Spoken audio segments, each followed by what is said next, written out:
படகுல வரும் பொழுது அவருடைய சீசர்களும் அந்த படகுல இருக்காங்க. இயேசு நித்திரையாக இருக்கிறாரு.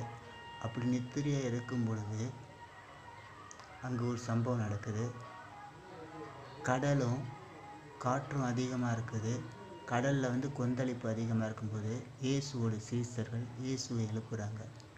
எழுப்பி கேட்குறாங்க, ஐயரே நாங்கள் மடிகிறோமே, உங்களுக்கு கவலை இல்லையா அப்படின்னோடனே இயேசு எழுந்தவனே ஒரு வார்த்தை சொல்லுவார், அற்ப விசுவாசிகளே அப்படின்ட்டு. அந்த கடலையும் காற்றையும் பார்த்து சொல்லுவார், அமைதலாயிரு, இறையாதே அமைதலாயிரு. இதை சொன்ன பிறகு அந்த சீசர்கள் உற்று பார்க்குறாங்க. காற்றும் கடலும் இவருக்கு கீழ்ப்படுகிறது, இவருடைய வார்த்தை கீழ்ப்படுகிறதுன்ட்டு அதை ஆச்சரியமாக பார்க்குறாங்க. அவர் படகை விட்டு இறங்கி வரும்போது அங்கே பிரேத கல்லறையிலேருந்து ஒருத்தன் வருவான். அவன் வர்றது எப்படி வரான் பாருங்கள். அவனை சங்கிலியால் கட்டி போட முடியாது. அவன் ஒரு கல் எடுத்து தன்னைத்தானே காயப்படுத்திக்கிறான். அது மட்டுமில்லை, அவன் நிர்வாணியாக இருக்கிறான். அவனுக்கு அந்த கூச்ச சுபாவம் இல்லை, நிர்வாணியாக இருக்கிறான்.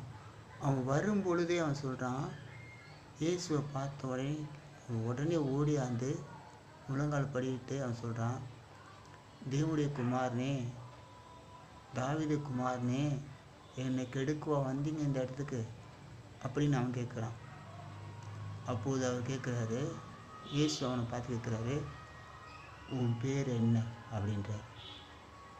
இயேசுக்கு நன்கு தெரியும் ஒரு மனுஷனுக்குள்ளே எத்தனை ஆவி இருக்கிறது, அந்த மனுஷன் எதை ஆவி பிடிச்சிருக்குன்றது தெளிவாக தெரியும்.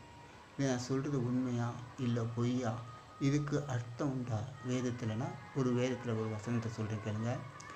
ஆவிகளை பகுத்தறிகிற வரன்னு ஒன்று இருக்குது. அந்த ஆவிகளை பகுத்தறிகிற வரம் யார்கிட்ட இருந்தாலும் அந்த ஆவி இத்தனை ஆவி இவனுக்குள்ளே இருக்குதுன்னு சொல்லிடுவாங்க கரெக்டாக.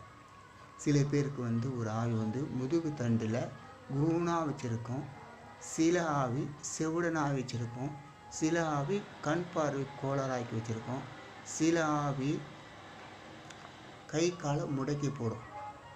இந்த ஒவ்வொரு ஆவிகளுக்கும் ஒவ்வொரு தன்மை இருக்குது.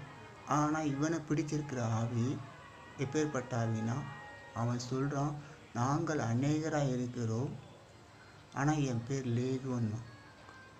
அப்பொழுதுனா 6000 பேர் 3000 பேர் ஒரு ரோமர் அரசாங்கத்தில் ஒரு குழுவுக்கு வச்சுருக்க பேர் தான் லேகியோன். ஆனால் அவன் லேகியோன்னு அதுக்கு அவர் சொல்கிற ஒரு வார்த்தை கேளுங்க, இவனை விட்டு புறப்பட்டு போன்னு சொல்லலை.